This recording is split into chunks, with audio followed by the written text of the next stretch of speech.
అందరికీ నమస్తే. నేను మీ Shweta. Welcome to Tanvika kitchen. ఈరోజు నేను మీకు వెజ్ పులావ్ చేసి చూపిస్తున్నాను. ఈ వెజ్ పులావ్లోకి ఈ మసాలా పేస్ట్ వేసి కానీ చేశారంటే ఇంట్లో గుమగుమలాడిపోతూ యమరుచిగా ఉంటుందండి. అందరూ ఇష్టంగా తింటారు. ఈ పులావ్ని అంత బాగుంటుంది. ఎప్పుడైనా మీరు వెజ్ పులావ్ చేయాలి అనుకుంటే ఒక్కసారి ఈ ప్రాసెస్లో చేసి చూడండి. అందరికీ బాగా నచ్చుతుంది. రైతాతో తింటే ఎక్సలెంట్గా ఉంటుంది. ఎలా చేయాలో చూపిస్తాను, చూసి ట్రై చేయండి. ఈ వెజిటేబుల్ పులావ్ కోసం ఫస్ట్ రైస్ని నానబెట్టుకోండి. ఇక్కడ నేను నార్మల్ రైస్ 2 కప్పుల దాకా తీసుకుంటున్నాను. మీకు గ్రాముల్లో కావాలి అంటే 400 గ్రాముల దాకా ఉంటాయి. ఇలా తీసుకున్న నార్మల్ రైస్లో నీళ్లు పోసి ఒక 2 సార్లు నీట్గా కడగండి. కడిగిన తర్వాత ఈ రైస్ మునిగేంత వరకు నీళ్లు పోసి ఒక అరగంట నానబెట్టండి. ఇలా రైస్ని నానబెట్టడం వల్ల పొడి పొడిలాడుతూ బాగా ఉడుకుతుంది. అలాగే నేను ఇక్కడ నార్మల్ రైస్తో చేస్తున్నాను కదా, మీరు ఇంట్లో వాడుకునే నార్మల్ రైస్ అయినా లేదు అంటే బాస్మతి రైస్తో అయినా చేసుకుంటే చాలా బాగుంటుంది. ఈ రైస్ నానుతూ ఉంటుంది. ఈలోపు మనం దీంట్లోకి మసాలా పేస్ట్ చేసుకుందాం. ఈ పేస్ట్ ఒక్కటి చేసి పెట్టుకుంటే చాలండి. నిమిషాల్లో మనం వెజ్ పులావ్ చేసుకోవచ్చు. ఈ పేస్ట్ వల్ల టేస్ట్ చాలా బాగుంటుంది. వెజ్ పులావ్ ఎలా చేయాలంటే ఫస్ట్ ఇలా మిక్సీ జార్ తీసుకొని దీంట్లో 1 ఇంచ్ చెక్క, 2 యాలక్కులు, 5 లవంగాలు, సగం వరకు అనాస పువ్వు వేస్తున్నాను. కొద్దిగా మరాఠా మొగ్గ చిన్నది ఒకటి వేసుకోండి. అలాగే 1 టీ స్పూన్ దాకా మిరియాలు వేస్తున్నాను. దీంట్లోనే 7 లేదా 8 దాకా వెల్లుల్లి రెమ్మలు, 2 ఇంచుల అల్లాన్ని ఇలా ముక్కలుగా కట్ చేసి వేసుకొని 5 లేదా 6 పచ్చిమిర్చికాయల్ని ఇలా తుంచుకొని వేసుకోండి. దీంట్లో మళ్ళీ మనం ఎక్స్ట్రా కారం ఏం వేయకండి. మనం తీసుకున్న మిరియాలు పచ్చిమిర్చిలో ఉన్న కారంతోనే సరిపోతుంది.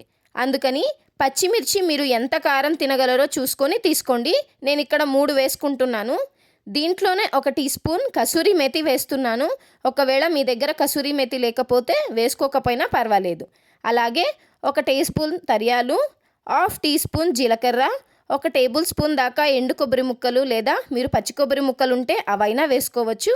అలాగే 1 టీ స్పూన్ గసగసాలు, దీంట్లోనే పుదీనా కొద్దిగా, అలాగే కొత్తిమీరను కూడా కొద్దిగా వేసుకొని 1 కప్పు దాకా టమాటో ముక్కలు వేసుకోండి. అంటే మీడియం సైజ్ ఒక 2 టమాటాలు తీసుకుంటే సరిపోతుంది. ఇవన్నీ వేసుకున్న తర్వాత మెత్తగా గ్రైండ్ చేసుకోవాలి. నేను ఇక్కడ చూపిస్తున్నాను చూడండి. ఈ విధంగా మెత్తగా గ్రైండ్ చేసుకొని పక్కన పెట్టుకోండి. మసాలా పేస్ట్ చాలా ఫ్లేవర్ఫుల్గా చాలా టేస్టీగా ఉంటుంది. ఇది వేయడం వల్ల ఇప్పుడు అడుగు మందంగా ఉన్న ఏదైనా కడాయిని స్టవ్ పైన పెట్టుకొని దీంట్లో 2 టేబుల్ స్పూన్ల నెయ్యి, 1 టేబుల్ స్పూన్ ఆయిల్ వేసుకోండి. ఈ నెయ్యి కాగిన తర్వాత దీంట్లో షాజీరా 1/2 టీ స్పూన్ దాకా వేసుకొని 1 బిర్యానీ ఆకును తుంచుకొని వేసుకొని దీంట్లోనే జీడిపప్పులు 1 గుప్పెడు దాకా వేసుకొని వీటిని దోరగా వేయించుకోండి. జీడిపప్పులు మీ ఆప్షనల్ అండి. మీకు ఇష్టం ఉంటే వేసుకోండి, వేసుకోకపోయినా పర్వాలేదు.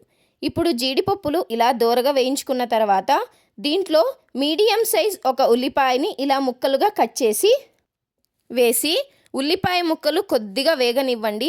ఫ్లేమ్ని మీడియం ఫ్లేమ్లో పెట్టి కాస్త మెత్తబడేంత వరకు వేయించుకోండి, సరిపోతుంది. ఇప్పుడు ఉల్లిపాయ ముక్కలు ఇలా మెత్తబడేంత వరకు వేగిన తర్వాత దీంట్లో 1/4 కప్పు బీన్స్ ముక్కలు, 1/4 కప్పు క్యారెట్ ముక్కలు, పెద్ద సైజ్ 1 బంగాళదుంపని ఇలా ముక్కలుగా కట్ చేసి వేసుకోండి. అలాగే 1/4 కప్పు బఠానీ, 1 టీ స్పూన్ ఉప్పు, 1/2 టీ స్పూన్ పసుపు వేసుకొని ఫ్లేమ్ని మీడియం ఫ్లేమ్లో ఉంచి ఒక 2 నిమిషాలు వేగనివ్వండి. దీంట్లో మీకు ఇంకా ఏమన్నా వెజిటేబుల్స్ కావాలంటే వేసుకోవచ్చు. అలాగే వెజిటేబుల్ ముక్కలు కొన్ని ఎక్కువ కావాలన్నా వేసుకోండి. ఇప్పుడు ఒక 2 నిమిషాల పాటు ఇలా వేయించుకున్న తర్వాత దీంట్లో మనం ముందుగా మిక్సీకి వేసి పెట్టుకున్న మసాలా పేస్ట్ ఉంది కదా, ఆ పేస్ట్ మొత్తాన్ని వేసుకొని ఫ్లేమ్ని లో టు మీడియంలో పెట్టుకొని ఇలా కలుపుకుంటూ బాగా వేగనివ్వండి. ఈ మసాలా పేస్ట్ అనేది బాగా వేగి లైట్గా ఆయిల్ సపరేట్ అవుతుంది. అలా వచ్చేంత వరకు వేయించుకోవాలి. అన్నీ పచ్చివే వేసాం కదా, మనం ఆ పచ్చి వాసన పూర్తిగా పోవాలండి. అప్పుడే బాగుంటుంది. అడుగున మాడకుండా ఉండడం కోసం లో టు మీడియం ఉంచి బాగా వేయించండి. ఇప్పుడు చూడండి, ఈ విధంగా బాగా వేయించుకోవాలి. ఇలా వేయించుకున్న తర్వాత దీంట్లో నీళ్లు పోసుకోండి. 1 కప్పు రైస్కి 2 కప్పుల చొప్పున నీళ్లు పోసుకోవాలి. నేను 2 కప్పుల రైస్ తీసుకున్నాను కాబట్టి 4 కప్పుల నీళ్లు పోసుకుంటున్నాను.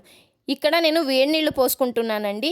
వేడి నీళ్లు పోసుకుంటే ఇంకా పొడి పొడిలాడుతూ వస్తుందన్నమాట.